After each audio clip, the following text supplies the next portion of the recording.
The afternoon sun glared harshly off the asphalt, making the heat shimmer in waves above the road.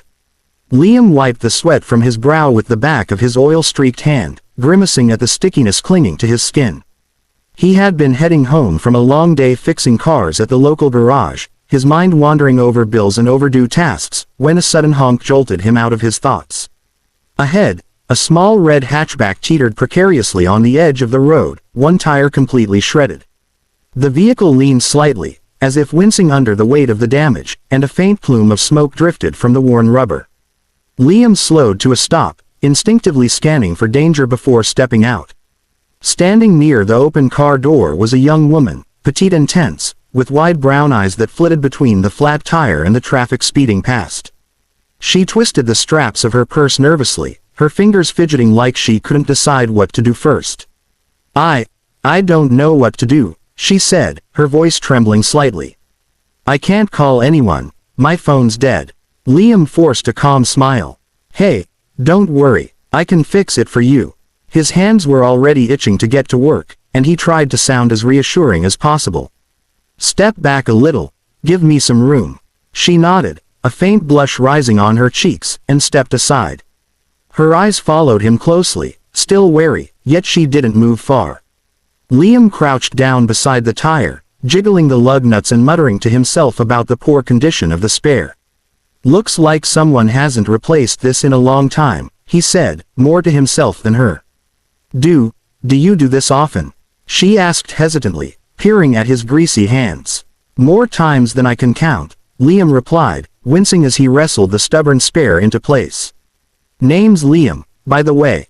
And you are Anna, she said softly, tucking a loose strand of hair behind her ear. She seemed almost fragile, her nervous energy radiating like a small storm. As Liam worked, he kept up a light conversation, hoping to distract both of them from the tension of the moment. So, Anna, visiting family or just passing through? A little of both, she said, her voice almost a whisper. Just visiting. She didn't elaborate further, and Liam didn't press. Some things, he knew, people only shared when they were ready. Finally, with a satisfying click, the spare tire locked into place. Liam wiped his hands on his rag, leaving dark streaks across his uniform, and straightened. All done. You're good to go. Anna exhaled a breath she hadn't realized she was holding, relief washing over her face. Thank you so much, she said, her voice steadier now. I really didn't know what I'd do without your help. You're welcome, Liam said, shrugging lightly. Just be careful on the road. Things like this can happen fast. She nodded, lingering for a moment, her eyes meeting his with an intensity that made him pause. Then, with a small wave, she got into her car and started the engine. The vehicle hummed, the damaged tire replaced by Liam's effort, and she drove off slowly, glancing in the rearview mirror as if to commit the image to memory. Liam stood there for a while, brushing dirt off his hands, watching the little red car disappear down the road.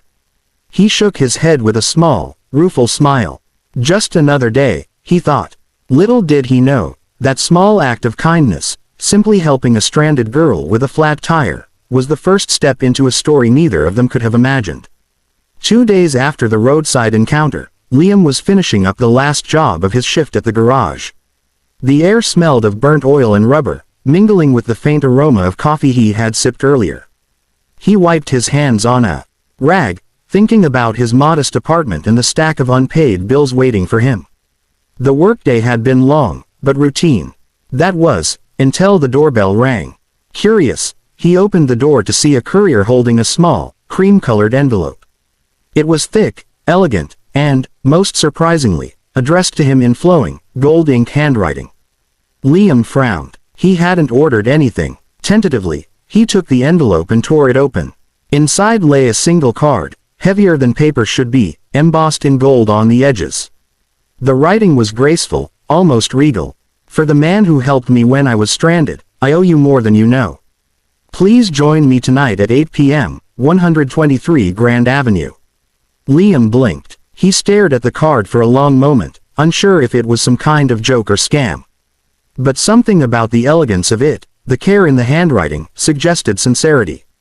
He couldn't explain why, but a strange curiosity gnawed at him. By 8 p.m., Liam found himself standing outside an enormous mansion. The wrought iron gates glimmered under soft evening lights, and the driveway was lined with perfectly trimmed hedges. Marble columns framed the entrance, and the sprawling house seemed almost otherworldly compared to his tiny apartment and greasy garage. His palms were sweaty as a maid ushered him into a vast sitting room. The air smelled faintly of roses and expensive wood polish. And then, Anna appeared. She was radiant, dressed simply yet elegantly in a pale silk dress that moved like water around her frame. Her hair was pinned back loosely, and her eyes, still the same nervous brown, were calmer, brighter. "Liam," she said, her voice carrying a warmth that matched the golden glow of the chandeliers. "I'm glad you came." Liam's jaw slackened. This is, wow. Words failed him. The world he was used to, oil-stained floors, cracked asphalt, the hum of engines, had vanished, replaced by marble floors, soft carpets, and chandeliers that sparkled like captured stars. Anna laughed softly at his expression. "Please, sit. I wanted to thank you properly. Not everyone would stop and help someone like me on the side of the road." Liam shifted awkwardly, feeling out of place in his grease-stained uniform. It was a tire," he said. "No big deal." She shook her head, her eyes gentle but unwavering. "To you, maybe it was small. But to me, it meant a lot. You didn't know who I was. You didn't care. You just helped." He felt a twinge of embarrassment, yet a strange pride too. I just did what seemed right. Honestly, I didn't think about it much." Anna leaned forward, her fingers resting lightly on the armrest of her chair. "And that's why I wanted to see you. I wanted to thank you in person, without pretense. I don't often meet people who act with such simple kindness." The room fell quiet, except for the soft tick of an antique clock. Liam swallowed, trying to process the surreal contrast between the lavish surroundings and the unassuming girl he had helped on the roadside. It was as though he had stepped into another world, one where his ordinary actions had extraordinary significance. Finally, Anna smiled, a small, knowing smile. "Dinner will be served soon. But for now, I just wanted to see you, face to face, and tell you that kindness does not go unnoticed." The dining hall glittered with an elegance that made Liam's head spin. Crystal chandeliers hung from the ceiling, scattering light across polished marble floors. A long, mahogany table stretched across the room, adorned with delicate china, silver cutlery, and the faint scent of exotic flowers drifting from low centerpieces. Liam felt like he'd stepped into a world that belonged to someone else entirely. Anna sat across from him, serene yet bright-eyed, as the maid quietly poured sparkling water into their glasses. She seemed utterly at ease in the grandeur, her movements fluid and natural, while Liam shifted uncomfortably in his worn jacket, feeling the weight of his greasy, calloused hands against the pristine tablecloth. "So," Liam began, forcing a casual tone that felt false in the opulent surroundings. "This is incredible. I mean, this house, it's like something out of a magazine." Anna chuckled softly, the sound light and musical, echoing gently in the vast room. "It's just a house," she said, but Liam caught the glint of amusement in her eyes. "It's where I live. I suppose it seems extravagant to someone like you." Liam shook his head, his surprise genuine. "I don't even know where to start. It's a lot." He glanced around again, noticing the paintings, the rare artifacts, the subtle but unmistakable air of wealth. "I've never been in a place like this." Anna's smile softened. "I know. And that's why I want to be honest with you. Liam, I'm not just visiting.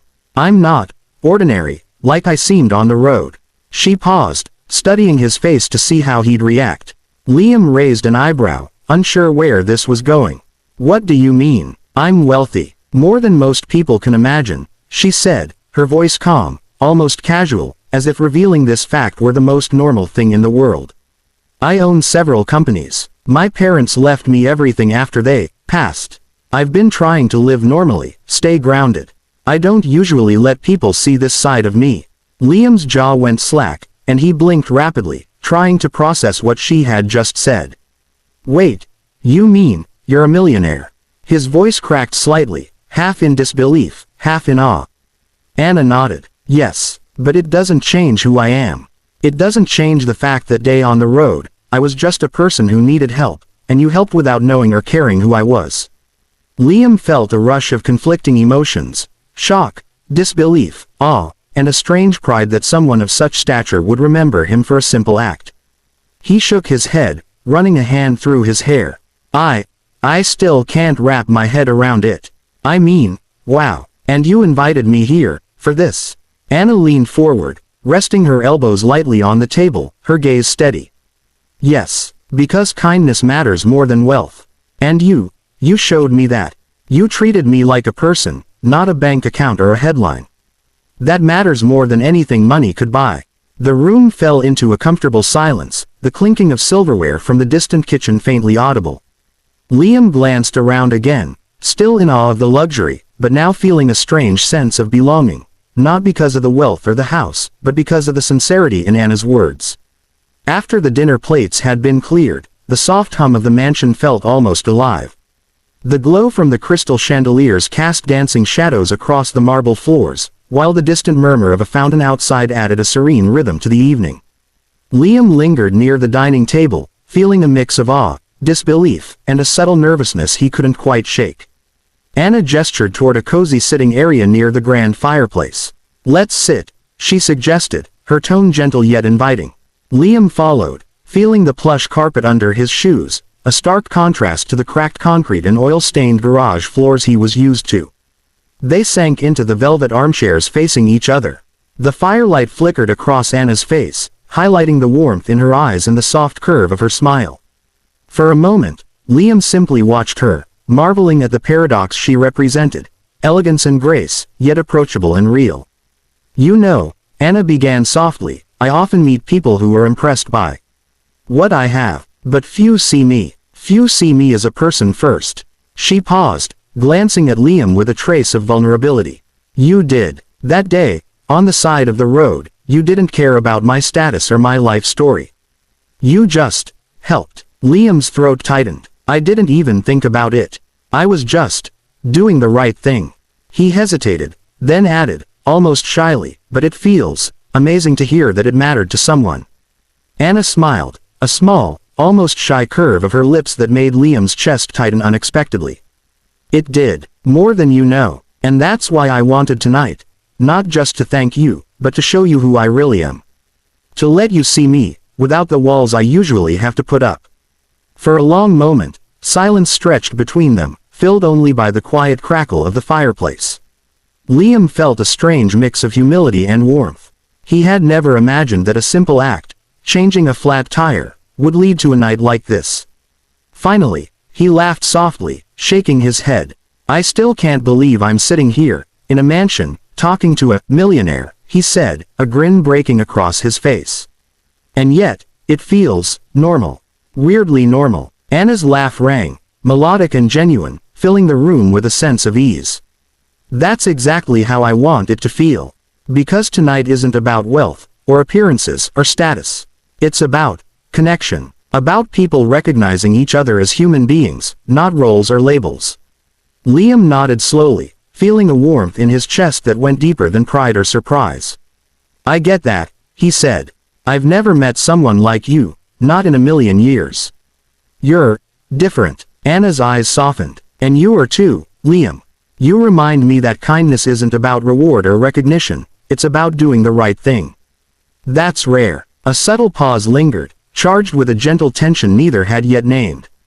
Liam noticed how the firelight flickered across her face, how her gaze held his with quiet intensity. He felt his pulse quicken, not from fear, but from a strange anticipation, a realization that this meeting, unexpected and improbable, might just be the start of something deeper. "I'm glad I helped you that day," Liam said finally, his voice low, sincere. "And I'm glad I met you tonight." Anna's smile widened slightly, a mix of gratitude and something more tender. "And I'm glad you did, Liam. Maybe, sometimes, life brings the right people together in the strangest ways." As the fire crackled and the mansion settled into a peaceful quiet, Liam realized that this night, strange, surreal, and improbable, wasn't just about gratitude or revelation.